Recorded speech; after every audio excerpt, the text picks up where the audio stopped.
Well, thank you very much, Larry. It's great to be back in beautiful Davos, Switzerland, and to address so many respected business leaders, so many friends, few enemies.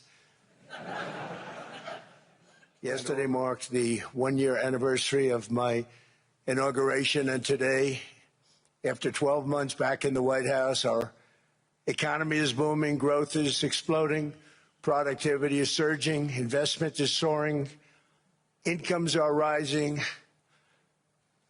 inflation has been defeated, our previously open and dangerous border is closed and virtually impenetrable, and the United States is in the midst of the fastest and most dramatic economic turnaround in our country's history. Just over 1 year ago, under the radical left Democrats, we were a dead country.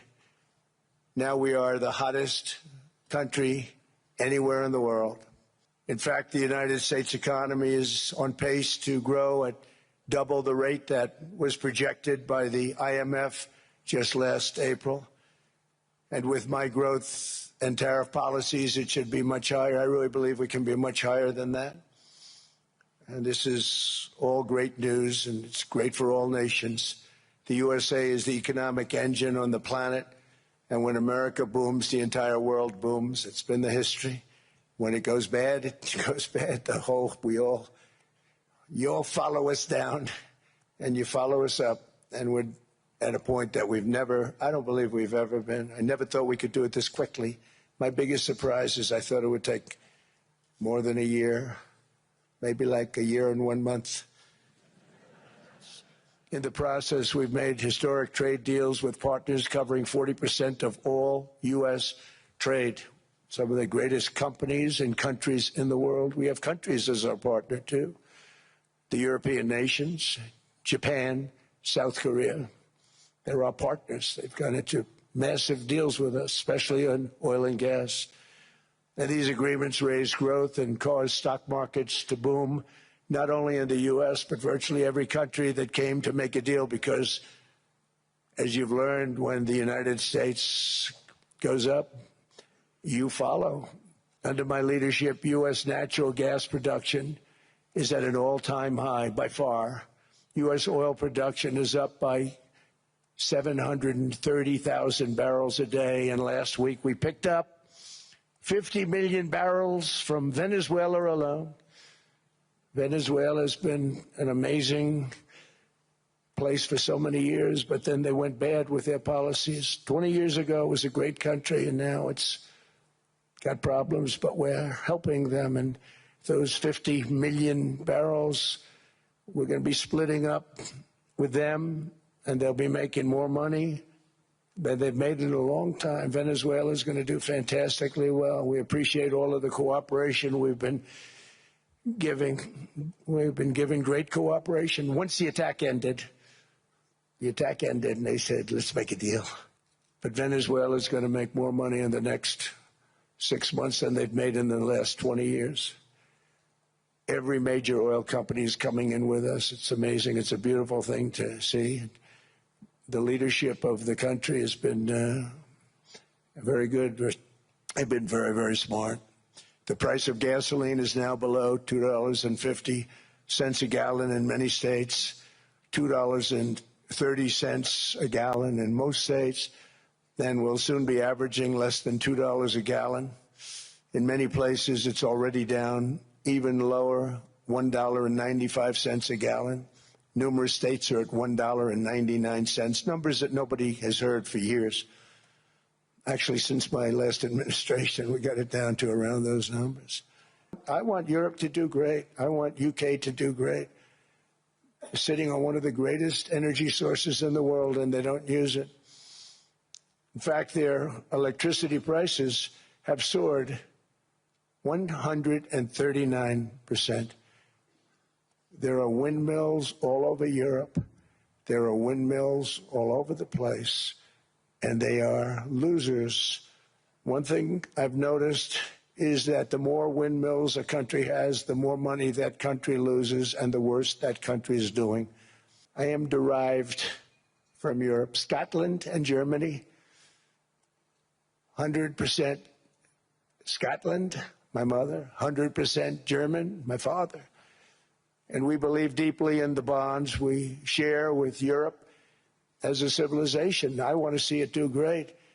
That's why issues like energy, trade, immigration, and economic growth must be central concerns to anyone who wants to see a strong and united West, because Europe and those countries have to do their thing. They have to get out of the culture that they've created over the last 10 years. It's horrible what they're doing to themselves. They're destroying themselves. These beautiful, beautiful places. We want strong allies, not seriously weakened ones. We want Europe to be strong. Ultimately, these are matters of national security, and perhaps no current issue makes the situation more clear than what's currently going on with Greenland. Would you like me to say a few words of Greenland? I was going to leave it out of the speech, but I think I would have been reviewed very negatively. I have tremendous respect for both the people of Greenland and the people of Denmark, tremendous respect. But every NATO ally has an obligation to be able to defend their own territory. And the fact is, no nation or group of nations is in any position to be able to secure Greenland other than the United States. We're a great power, much greater than people even understand. I think they found that out 2 weeks ago in Venezuela. We saw this in World War II, when Denmark fell to Germany after just 6 hours of fighting and was totally unable to defend either itself or Greenland. So the United States was then compelled, we did it, we felt an obligation to do it, to send our own forces to hold the Greenland territory, and hold it we did at great cost and expense. They didn't have a chance of getting on it, and they tried. Denmark knows that. We literally set up bases on Greenland for Denmark. We fought for Denmark. We weren't fighting for anyone else. We were fighting to save it for Denmark. Big, beautiful piece of ice. It's hard to call it land. It's a big piece of ice. But we saved Greenland and successfully prevented our enemies from gaining a foothold in our hemisphere. So we did it for ourselves also. And then after the war, which we won it big. Without us, right now you'd all be speaking German and a little Japanese, perhaps. After the war, we gave Greenland back to Denmark. How stupid were we to do that? But we did it. But we gave it back. But how ungrateful are they now? Greenland is a vast, almost entirely uninhabited and undeveloped territory that's sitting undefended in a key strategic location between the United States, Russia, and China. That's exactly where it is, right smack in the middle. Wasn't important nearly when we gave it back. You know, when we gave it back, it wasn't the same as it is now. It's not important for any other reason, you know, everyone talks about the minerals. There's so many places. There's no rare earth, no such thing as rare earth. There's rare processing, but there's so much rare earth. And to get to this rare earth, you got to go through hundreds of feet of ice. That's not the reason we need it. We need it for strategic national security and international security. This enormous unsecured island is actually part of North America on the northern frontier of the Western Hemisphere. That's our territory. They should have kept it after World War II, but they had a different president. That's all right. People think differently. Much more necessary now than it was at that time, however. In 2019, Denmark said that they would spend over $200 million to strengthen Greenland's defenses. But as you know, they spent less than 1% of that amount. 1%. There's no sign of Denmark there. And I say that with great respect for Denmark, whose people I love, whose leaders are very good. It's the United States alone that can protect this giant mass of land, this giant piece of ice, develop it and improve it and make it so that it's good for Europe and safe for Europe and good for us. And that's the reason I'm seeking immediate negotiations to once again discuss the acquisition of Greenland by the United States. The United States is treated very unfairly by NATO. I want to tell you that. And when you think about it, nobody can dispute it. We give so much and we get so little in return. And I've been a critic of NATO for many years. And yet I've done more to help NATO than any other president by far, than any other person. You wouldn't have NATO if I didn't get involved in my first term. I inherited a terrible, terrible situation. If you look, the border was open, the inflation was raging, everything was bad with the United States when I came into office. But I also inherited a mess with Ukraine and Russia, something that would have never happened. And I know Putin very well. He and I would discuss Ukraine. It was the apple of his eye, but he wasn't going to do anything. I said, Vladimir, you're not doing it. He would never have done it. What does the United States get out of all of this work, all of this money, other than death, destruction, and massive amounts of cash going to people who don't appreciate what we do? They don't appreciate what we do. I'm talking about NATO. I'm talking about Europe. They have to work on Ukraine. We don't. The United States is very far away. We have a big, beautiful ocean separating us. We have nothing to do with it. Until I came along, NATO was only supposed to pay 2% of GDP. But they weren't paying. Most of the countries weren't paying anything. The United States was paying for virtually 100% of NATO. And I got that stopped. I said, that's not fair. We never asked for anything. And we never got anything. We probably won't get anything unless I decide to use excessive strength and force where we would be, frankly, unstoppable. But I won't do that. Okay? Now everyone's saying, oh, good. That's probably the biggest statement I made, because people thought I would use force. I don't have to use force. I don't want to use force. I won't use force. All the United States is asking for is a place called Greenland, where we already had it as a trustee, but respectfully returned it back to Denmark not long ago after we defeated the Germans, the Japanese, the Italians, and others in World War II. We gave it back to them. We were a powerful force then, but we are a much more powerful force now after I rebuilt the military in my first term and continue to do so today. We have a budget of $1.5 trillion. We're bringing back battleships. The battleship is 100 times more powerful than the great battleships you saw in World War II, those great, big, gorgeous ships, the Missouri, the Iowa, the Alabama.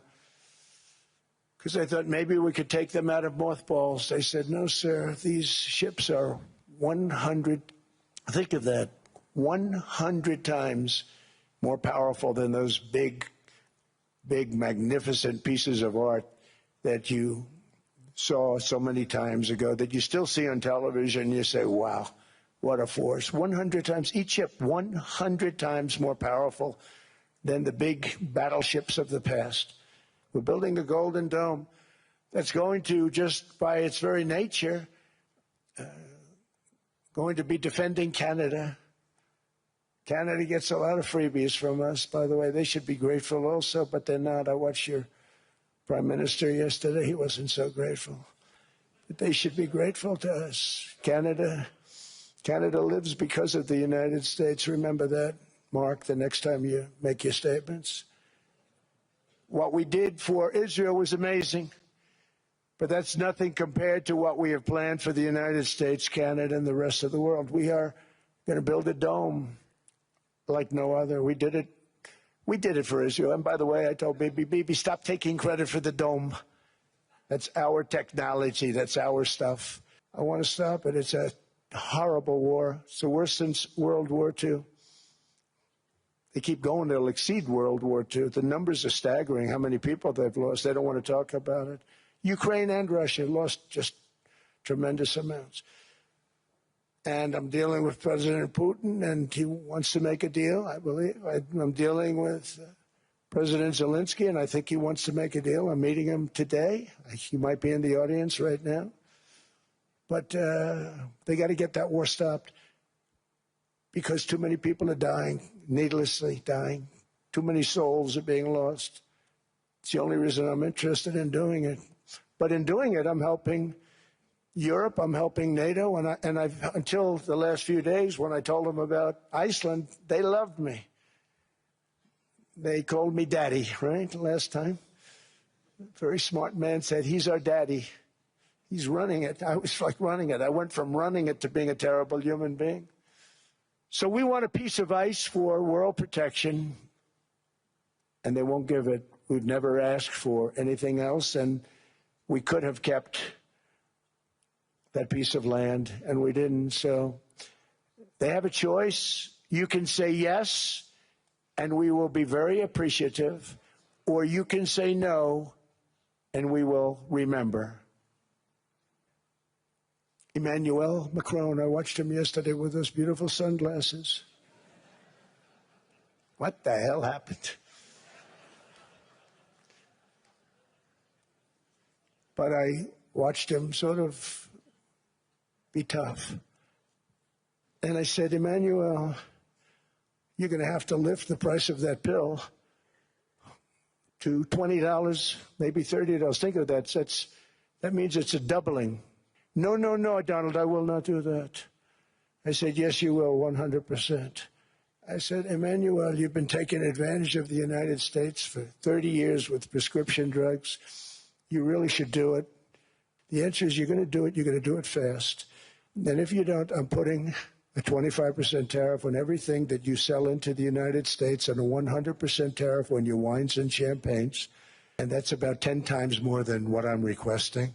And you're going to do it. I don't want to go public with it, but you may make me do that. No, no, Donald, I will do it. It took me, on average, 3 minutes a country saying the same thing. You will do it. They all said, no, no, no, I will not do it. I said, that's right, because you've been screwing us for 30 years. We're in a position to do things that nobody else has ever even thought of before. And many of the people in this room are the ones that are doing it. And I want to congratulate you, and I'm with you all the way. You can do things that nobody else can even think about. So I congratulate you on your tremendous success. And the United States is back, bigger, stronger, better than ever before. And I'll see you around. Thank you all very much. Thank you very much.